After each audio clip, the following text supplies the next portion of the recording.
Toca Livros e Editora Excelsior apresentam A Arte de Viver, a sabedoria do estoicismo para viver melhor, de Epicteto, narrado por Vitor Placa. Introdução.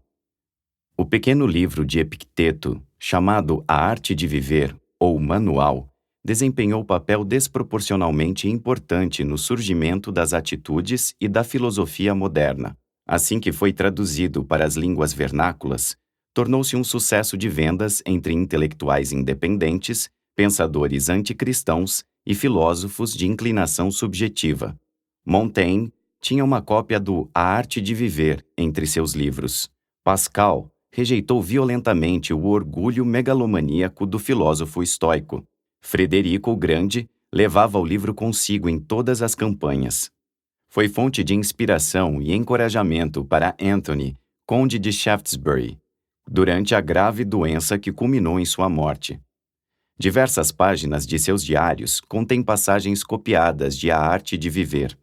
Foi estudado e amplamente citado por filósofos escoceses como Francis Hutcheson, Adam Smith e Adam Ferguson, que valorizavam a filosofia moral estoica por sua conciliação entre a dependência social e a independência pessoal.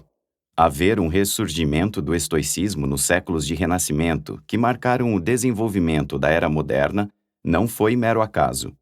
As condições filosóficas, morais e sociais da época se uniram para ocasioná-lo.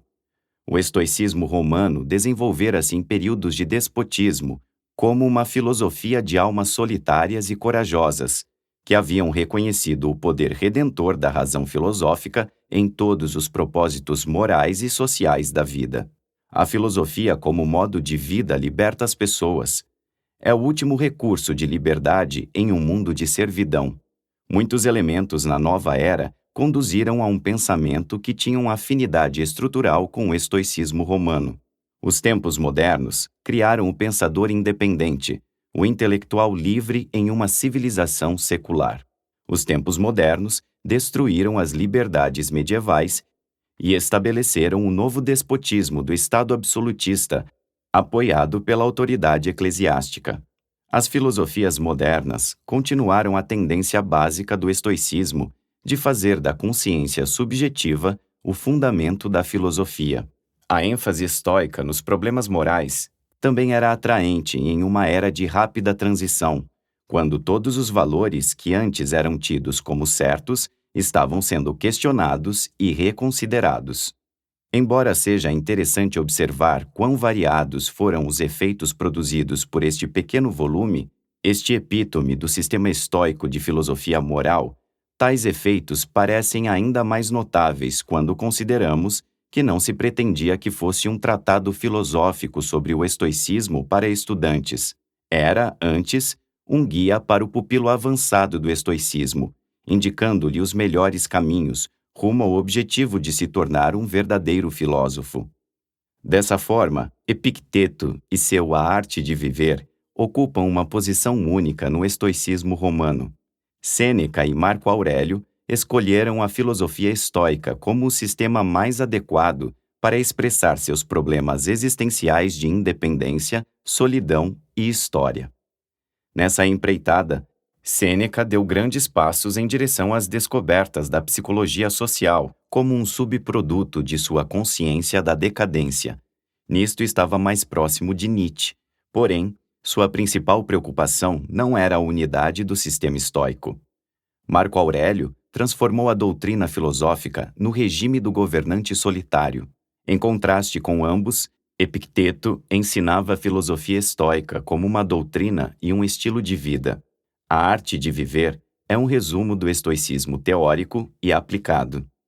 Epicteto era filho de uma mulher escravizada, nascido entre 50 e 60 depois de Cristo, em Hierópolis, na Frígia.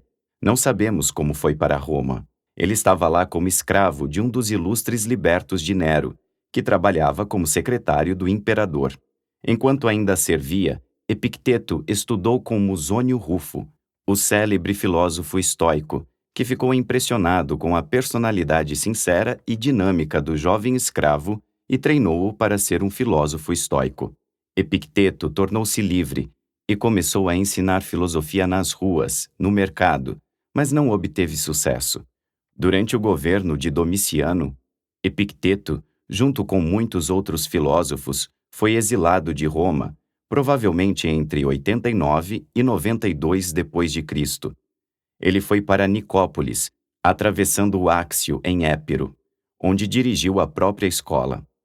Ele era tão bem visto e estimado que estabeleceu a reputação do lugar como a cidade da escola de Epicteto. Alunos vinham de Atenas e Roma para assistir às suas aulas. Cidadãos comuns vinham pedir seu conselho e orientação. Alguns de seus aprendizes voltaram para casa para seguir as carreiras tradicionais às quais eram socialmente obrigados. Outros adotaram um modo de vida filosófico para escapar para a esfera da liberdade estoica. Entre os alunos havia um jovem romano, Flávio Arriano, que estudou em Nicópolis quando Epicteto já estava velho. Flávio, nascido em 108 d.C., era um dos íntimos de Adriano, que o tornou cônsul em 130 d.C.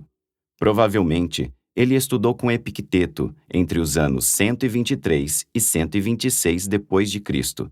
As conversas filosóficas informais que Epicteto mantinha com seus alunos o fascinavam. Era desnecessário dizer que também havia cursos sistemáticos no campo da filosofia. Contudo, foram os discursos informais que convenceram Arriano de que ele havia finalmente encontrado um Sócrates estoico, ou um Diógenes estoico, que não estava apenas ensinando uma doutrina, mas também vivendo a verdade. Arriano. Esperamos que você tenha gostado desta prévia. Para continuar ouvindo este audiolivro no Google Play Livros, use o link na descrição do vídeo.